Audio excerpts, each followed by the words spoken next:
Albert Einstein once said, everybody's a genius, but if you judge a fish by its ability to climb a tree, it will live its whole life believing that it is stupid. Ladies and gentlemen of the jury, today on trial we have modern day schooling. Glad you could come. Not only does he make fish climb trees, but also makes them climb down and do a 10-mile run. Tell me, school, are you proud of the things you've done? Turning millions of people into robots, do you find that fun? Do you realize how many kids relate to that fish swimming upstream in class, never finding their gifts, thinking they are stupid, believing they are useless? Well, the time has come, no more excuses. I call school to the stand and accuse him of killing creativity, individuality, and being intellectually abusive. He's an ancient institution that has outlived his usage. So, Your Honor, this concludes my opening statement, and if I may present the evidence of my case, I will prove it. Proceed. Exhibit A. Here's a modern day phone. Recognize it? Here's a phone from 150 years ago. Big difference, right? Stay with me. Here's a car from today, and here's a car from 150 years ago.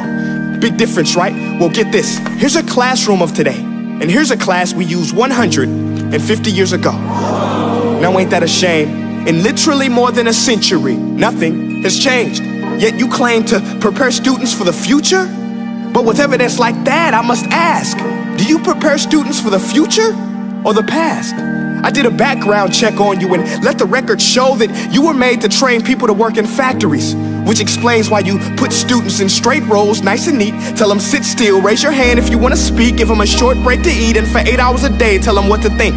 Oh, and make them compete to get an A letter which determines product quality, hence grade A of meat. I get it. Back then, times were different. We all have a past. I myself am no Gandhi. But today, we don't need to make robot zombies. The world has progressed. And now we need people who think creatively, innovatively, critically, independently, with the ability to connect. See, every scientist will tell you that no two brains are the same. And every parent with 2 or more children will confirm that claim.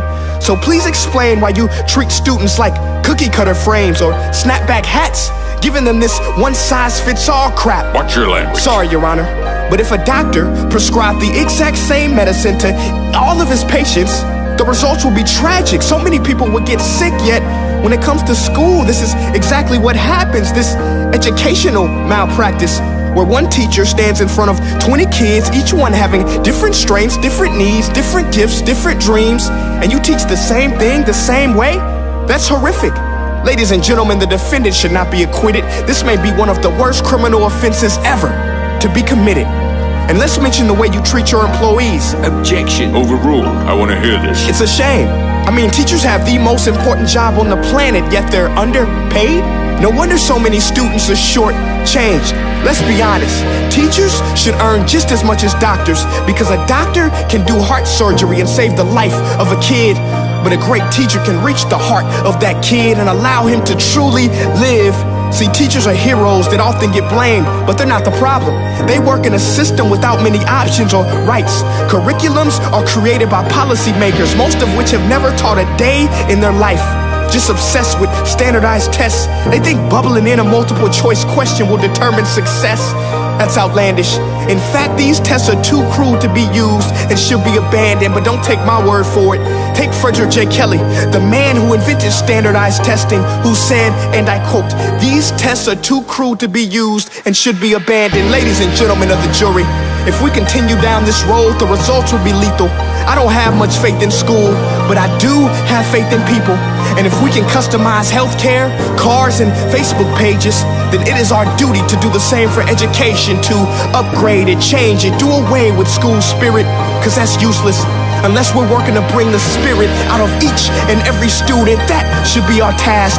No more Common Core. Instead, let's reach the core of every heart in every class. Sure, math is important, but no more than art or dance. Let's give every gift an equal chance. I know this sounds like a dream, but countries like Finland are doing impressive things. They have shorter school days, teachers make a decent wage, homework is non-existent, and they focus on collaboration instead of competition. But here's the kicker, boys and girls. Their educational system outperforms every other country in the world. Other places like Singapore are succeeding rapidly. Schools like Montessori, programs like Khan Academy. There is no single solution, but let's get moving. Because while students may be 20% of our population, they are 100% of our future. So let's attend to their dreams, and there's no telling what we can achieve.